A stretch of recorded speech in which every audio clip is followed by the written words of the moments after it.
The first guarantee is a free bus travel for all women in KSRTC buses. സ്ത്രീകൾക്ക് സൗജന്യയാത്ര അനുവദിക്കുക എന്ന് പറയുന്നത് ഏറ്റവും നല്ലൊരു നയമായിട്ടാണ് തോന്നുന്നത്. അതായത് വുമൺ എംപവർമെന്റിന്റെ ഒരു ഏറ്റവും നല്ലൊരു ഐഡിയൽ ഡിസിഷൻ ആയിട്ടാണ് എനിക്ക് ഇതിനെ തോന്നുന്നത്. പിന്നെ എന്റെ വീട്ടിൽ ഞാൻ വൈഫോട് പറയുന്നത് വെച്ചാൽ KSRTC യാത്ര ചെയ്തോ, എവിടെയും പോവുകയാണെങ്കിൽ പോയിക്കോ, മക്കളെ കൂട്ടി ടൂർ പോയിക്കോ. കാരണം KSRTC യാത്ര സൗജന്യമല്ലോ.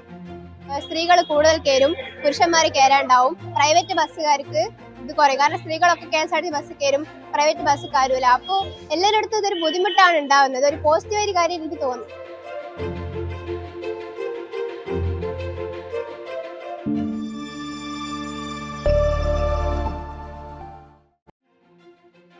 സ്ത്രീകൾക്ക് സൗജന്യ യാത്ര ഇതൊരു യാത്രാ ആനുകൂല്യം മാത്രമല്ല, ആയിരക്കണക്കിന് കുടുംബങ്ങളുടെ ദിവസ ചെലവിൽ ആശ്വാസമേകുന്ന ഒരു സാമൂഹിക മാറ്റം കൂടിയാണ്.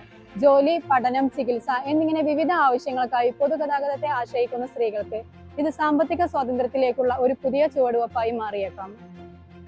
എന്നാൽ മറുവശത്ത് ഇതിനോടകം തന്നെ വലിയ സാമ്പത്തിക പ്രതിസന്ധികളിലൂടെ കടന്നുപോകുന്ന KSRTCക്ക് ഈ പദ്ധതി എത്രത്തോളം സാമ്പത്തിക ബാധ്യതയുണ്ടാക്കും എന്ന ചോദ്യവും ഉയരുകയാണ്.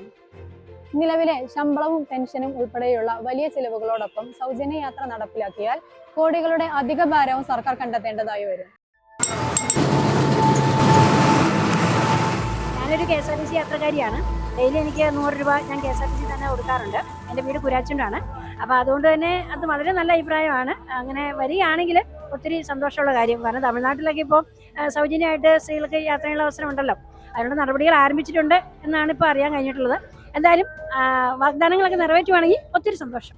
സ്ത്രീകൾക്ക് സൗജന്യയാത്ര അനുവദിക്കുക എന്ന് പറയുന്നത് ഏറ്റവും നല്ലൊരു നയമായിട്ടാണ് തോന്നുന്നത്.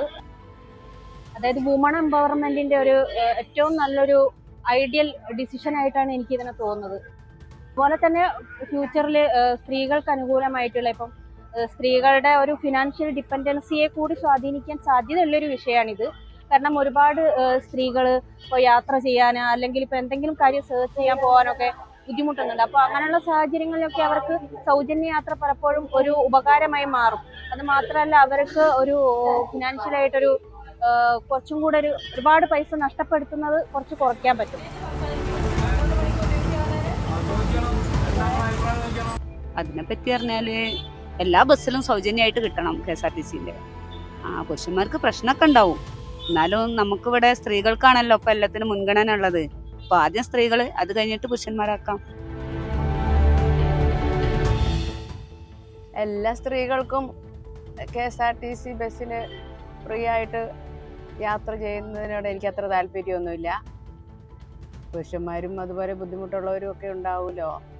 എല്ലാവർക്കും തുല്യതയായിട്ട് കണക്കാക്കിയാൽ മതി. സ്ത്രീകൾ ഒത്തിരി പേര് ജോലിക്കാരുണ്ട്. ഇപ്പം അവർക്ക് മാത്രമായിട്ട് പ്രത്യേകിച്ചൊരു യാത്ര ഫ്രീ ആയിട്ട് കൊടുക്കുന്നതിനോട് വലിയൊരു താല്പര്യം തോന്നുന്നില്ല.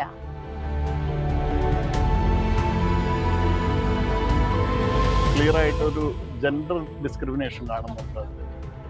അപ്പോൾ അത് ലേഡീസ് ആണെന്നുള്ളതുകൊണ്ട് മാത്രം കൊടുക്കുക, ജെൻസിനെ നിഷേധിക്കുക എന്ന് പറയുമ്പോൾ ഫിനാൻഷ്യലി സൗണ്ട് അല്ലാത്ത ജെൻസിന് തീർച്ചയായിട്ടും അതൊരു നഷ്ടമാണ്.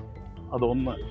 KSRTCയുടെ സാമ്പത്തിക ആരോഗ്യം ഒരു വലിയ പ്രശ്നം തന്നെയാണ്.